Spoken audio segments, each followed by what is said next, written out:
আপনারা জানেন যে মনোনয়ন জমা দেওয়ার জন্য হাতে আর মাত্র কয়েক ঘন্টা বাকি আছে। মানে প্রথম দফা নির্বাচনের আগে আজ দুপুর 3টের মধ্যে মনোনয়নপত্র জমা দিয়ে দিতে হবে। কিন্তু এখনো ভোটার তালিকায় নাম ওঠেনি রতুয়ার কংগ্রেস প্রার্থী, যার নাম মোহাম্মদ মোত্তাকিন আলম। আমার সহকর্মী জ্যোতির্ময় কর্মকার এই মুহূর্তে আমার সঙ্গে রয়েছেন। জ্যোতির্ময়, জানতে চাইবো যে আজ বিকেল 3টের মধ্যে সম্পন্ন করে ফেলার কথা মনোনয়ন জমা দেওয়ার কাজ, কারণ 23 তারিখ প্রথম দফার নির্বাচন। তার আগে এই মোহাম্মদ মোত্তাকিন আলমের নাম ওঠেনি, তাহলে তার ক্ষেত্রে সিচুয়েশন কোন জায়গায় দাঁড়িয়ে? ট্রাইব্যুনালের নিষ্পত্তি কখন হবে তাও তো এক প্রকার অনিশ্চিত। সুপ্রিম কোর্টে ইতিমধ্যে এ বিষয়ে তিনি একটি রিট পিটিশন ফাইল করেছেন এবং সকাল 10:30টার সময় প্রধান বিচারপতি সূর্যকান্তর এজলাসে এই বিষয়টি মেনশনিং করার চেষ্টা করা হবে।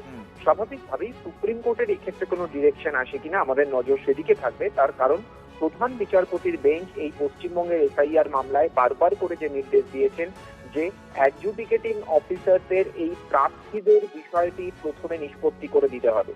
কিন্তু এই প্রথম কোনো একজন প্রার্থী যার দেখা গেল যে অ্যাডজুডিকেটিং অফিসাররা তার ক্ষেত্রে তার ভোটাধিকার নেই বলে স্পষ্টভাবে জানিয়ে দিলেন এবং ট্রাইব্যুনালে এখনো পর্যন্ত তার বিষয়টি কোনোভাবেই ওঠেনি, ট্রাইব্যুনাল এখনো পর্যন্ত কাজ শুরু করেনি বলে তিনি জানিয়েছেন।